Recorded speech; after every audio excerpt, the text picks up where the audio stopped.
አርእስተ ዜና። ብፁዕ ቅዱስ አቡነ ማትያስ ቀዳማዊ ፓትርያርክ ርዕሰ ሊቃነ ጳጳሳት ዘኢትዮጵያ ሊቀ ጳጳስ ዘአክሱም ወዕጨጌ ዘመንበረ ተክለ ሃይማኖት እንኳን አደረሳችሁ በማለት ስለ አብይ ጾም መልእክት አስተላለፉ። ብፁዕ ቅዱስ አቡነ ማትያስ ፓትርያርክ ያስተላለፉት ይህ መልእክት እጅግ ጠንከር ያለ ሐሳብ በውስጡ እንዳለ ታውቋል። ዝርዝር ትንታኔውን በእጃችን ይዘንበታል።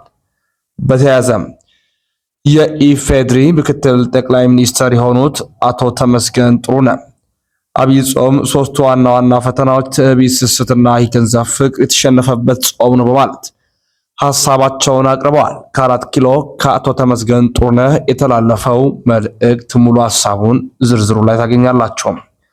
የተወዳችሁ ቤተሰቦቻችን ኦርቶዶክሳውያን እንዴት አላችሁ? እንዴት ቆያችሁ? እንኳን ለአብይ ጾም በሰላም አደረሰን እያልኳችሁ ወደ ያስኩት ትንታኔያዊ መረጃዎች እናመራለን። በቀጥታም ወደ እርሶም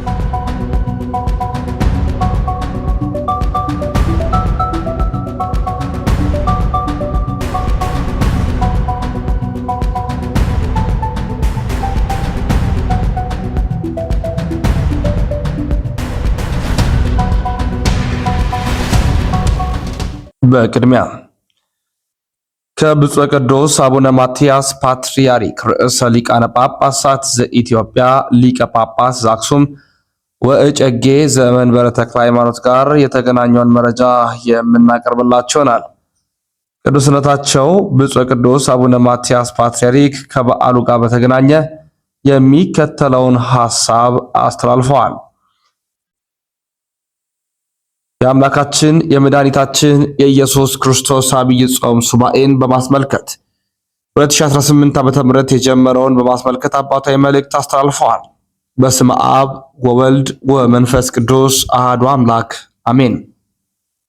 በሀገር ውስጥና በልዩ ልዩ ክፍለ ዓለማት የምትገኙ ሕዝበ ክርስቲያን በሙሉ በመዋለ ጾሙ ሰይጣንና መሳቲ ተግባሩን ድል በማድረግ ድል እንድንነሳ ያደረገን ጌታችን አምላካችንና መድኃኒታችን ኢየሱስ ክርስቶስ እንኳን ለ2018 ዓመተ ምህረት ጾመ አርብዓ በሰላም አደረሰን አደረሳችሁ። የሰይጣንን ሽንገላ መቃወም ትችሉ ዘንድ የእግዚአብሔርን ጋሻ ልበሱ። እኛ ሰዎች ቋሚና ምሕረት የለሽ ጠላት እንዳለን እናውቃለን። ይህ ጠላት ሰይጣን ዲያብሎስ ክፉ መንፈስ፣ ርኩስ መንፈስ ተብሎ እንደሚጠራም ቅዱስ መጽሐፍ ነግሮናል። ዲያብሎስ ከጥንት ጀምሮ በክፉ ሽንገላው ሰዎችን ሲጥል ኖሯል። አሁንም ከዚህ ክፉ ተግባሩ አልታቀበም። ለወደፊቱም ይታቀባል ተብሎም አይጠበቅም። ጌታችን በዚህ ዓለም በሥጋ በተገለጠ ጊዜ ይህ ክፉና ርኩስ መንፈስ በሽንገላ ቃሉ ጌታችንን ሊጥል ያልተሳካ ሙከራም አድርጓል። ርኩሱ መንፈስ ጾም መንፈሳዊ ኃይልን እንደሚያቀዳጅ ያውቃልና ጌታችን ምንም ሳይበላና ሳይጠጣ 40 ቀንና 40 ሌሊት መጾሙን ተመልክቶ በሽንገላ ቃሉ ሊጥለው ሙከራ አድርጓል። ይህንን ያደረገበት ዋና ምክንያት ጾም መንፈሳዊ ኃይል መሆኑን በውል ያውቃልና በጾም ኃይል ከእጄ ያመልጣል ብሎ በማሰቡ ነው። ይሁን እንጂ ሰይጣን የሰውን ደካማ ጠባይ በመጠቀም ያስለመደው ሽንገላ በተዋህዶ ሰውም አምላክም በሆነው ጌታችን ላይ ሊሳካለት ባለመቻሉ ተሸንፎና ተስፋ ቆርጦ ሊሄድ ችሏል። የተወዳችሁ ሕዝበ ክርስቲያን ልጆቻችን የጌታችን ድል አድራጊነት ያስተማረን ብዙ ነገር አለ። በዚህ ተግባራዊ ትምህርቱና እኛ ጥንተ ጠላታችን ዲያብሎስን ድል የምናደርግባቸው ሁለት መሳሪያዎችን በዋናነት አሳይቶናል። እነርሱም የእግዚአብሔርን ጋሻ መልበስና በጾም መንፈሳዊ ኃይልን መቀዳጀት። ሁሌም እንደምንማረው በውስጣችን ሁለት ተቃራኒ ነገሮች አሉ። እነርሱም ፍትወተ ሥጋና ፍትወተ መንፈስ ናቸው።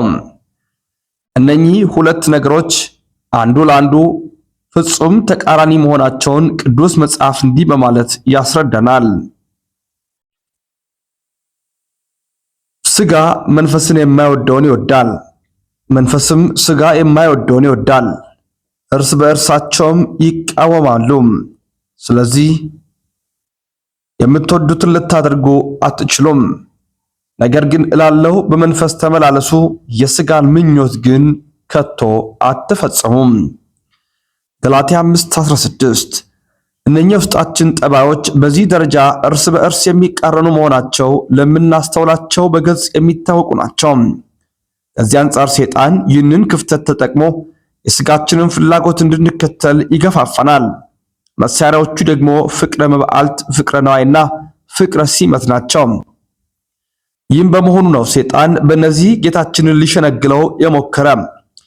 ይሁንና ጌታችን እነኚህን የሽንገላ መሳሪያዎችን ሰባብሮ ጥሏቸዋል። የጣላቸውን በጾምና በእግዚአብሔር ቃል ነው። ጾም መጾም ማለት ከፍቅረ መባዕልት፣ ከፍቅረ ነዋይን፣ ከፍቅረ ሲመት ፍላጎት ጨርሶ መራቅ ማለት ነው። ይህን አደረግን ማለት ደግሞ ስጋችን የማይወደውን መንፈሳችን ግን የሚወደውን ነገር አደረግን ማለት ነው። ይህ ሲሆን ሰይጣን ከሰረ፣ ድልም ሆነ ማለት ነው። በዚህ መንፈሳዊ ኃይል ዲያብሎስ ተሸንፎ ተስፋ ቆርጦ ይሄዳል። ከዚህ አኳያ እኛም በቃል እግዚአብሔር እየተመራን የምንጾምበትን ምክንያት የስጋችንን ፍላጎት በመግራት ለነፍሳችን ፍላጎት በማሳደር በዚህ ኃይለ መንፈስ ሰይጣንን በማሸነፍ የእግዚአብሔርን ቤተሰብ መሆን ይገባናል። የተከበራችሁ ሕዝበ ክርስቲያን ልጆቻችን የጾም ዋና ዓላማው ስጋዊ ፍላጎትን መግራት፣ በምትኩ ደግሞ መንፈሳዊ ፍላጎትን ማጎልበት እንደሆነ ተነግሮናል። በመሆኑም ይህንን መርህ ጠብቀን መጾም ግዴታችን ይሆናል። ዛሬ ባለንበት ዓለም ስጋዊ ፍላጎታችን ያየለበት፣ መንፈሳዊ ፍላጎታችን ግን የተዳከመበት ዘመን ላይ እንገኛለን። ከፍቅር ይልቅ ጥላቻ፣ ከአንድነት ይልቅ መለያየት፣ ከመራራቂ ይልቅ ጭካኔ፣ ከእምነት ይልቅ ክህደትና አስመሳይነት በዓለማችን ላይ የበላይነቱን ይዞ መገኘቱ ለዚህ ማሳያ ነው። ይሁንና ዓለም ቢስማማም ባይስማማም ሐቁም ጠቃሚውም የመንፈስን ፍላጎት ማጎልበት ስለሆነ የመንፈስ ፍሬዎች የሆኑትን ማለትም ፍቅርን፣ ሰላምን፣ አንድነትን፣ ርኅራኄና ሃይማኖትን ማስፈን ምርጫችን ልናደርገው ይገባል። ቤተ ክርስቲያንም እንድንጾም የምታስተምረን እነዚህን ለመተግበር ጾም ፍቱን መሳሪያ ስለሚሆን ነው። ከዚህ አንጻር የጾም ዓላማውና ግቡ ጽኑ ሃይማኖትን፣ እውነተኛ ፍቅርን፣ ዘላቂ ሰላምን፣ ልባዊ አንድነትን፣ የማይናወጽ ፍትህና እኩልነትን፣ ወሰን የሌለው ርኅራኄን በውስጣችን ብሎም በዓለማችን ማስረጽ እንደሆነ በውል ተገንዝበን ጾምን መጾም ይገባናል። ልንለብሳቸው የሚገቡ እነዚህ የመንፈስ ፍሬዎች የእግዚአብሔር ጋሻዎች ናቸውና ይህንን ካደረግን እንደ ጌታችን የሰይጣንን ሽንገላ በጣሰን በመጣል በአስተማማኝ ሁኔታ ድል ማድረግ እንችላለን።